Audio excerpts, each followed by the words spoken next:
Bonjour tout le monde, Luc Olivier de RPM. Je dois vous confesser que j'ai tout un trip en ce moment. J'ai conduit le Volkswagen Microboss 1967 et non pas n'importe lequel, lui avec les 21 fenêtres, une légende sur roue. Imaginez à l'époque, on vendait ça 2900 $. Je ne vous dis pas le prix du véhicule aujourd'hui, mais c'est sûr qu'on est en haut des 6 chiffres. Cela m'amène toutefois à un véhicule qui est beaucoup plus d'actualité. Le Volkswagen ID Buzz 2024, c'est un véhicule, imaginez-vous, que j'ai eu le très grand plaisir de conduire ici en Floride à Amelia Island.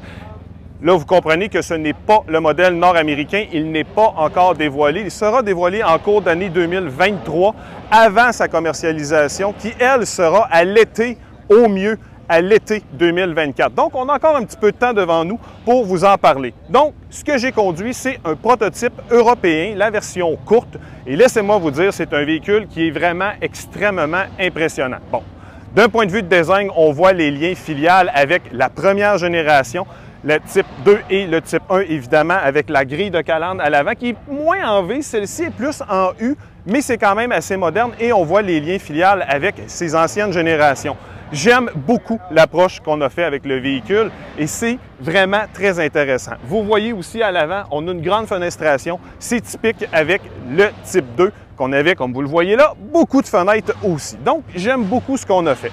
D'un point de vue de la technique maintenant, c'est un véhicule qui est développé sur la même plateforme que le Volkswagen ID4. Donc, pour le moment, ce qui est confirmé, c'est seulement 2 roues motrices avec la version européenne qui, elle, a une batterie de 82 kWh, 77 utilisables seulement. Mais ce n'est pas ce que nous aurons en Amérique du Nord. Nous aurons une version à empattement allongé. Il manque encore beaucoup d'informations par rapport à ce véhicule-là, notamment quelle sera la grosseur de la batterie, quelle sera la puissance également. Ce sont tous des chiffres que l'on ne connaît pas encore, donc beaucoup de mystères. Mais j'ai quand même eu une expérience de conduite avec le véhicule et laissez-moi vous dire, c'est vraiment très bien planté sur la route. Pas particulièrement puissant, il faut quand même l'admettre, la version 2 roues motrices que j'avais à l'essai avait seulement 150 kW de puissance, ce qui équivaut à peu près à 201 chevaux exactement. Donc, pas très puissant pour la grosseur de véhicule, mais il reste que on a un bel aplomb sur la route, c'est bien planté, la direction est très précise. On a vraiment l'esprit Volkswagen au volant de ce produit-là.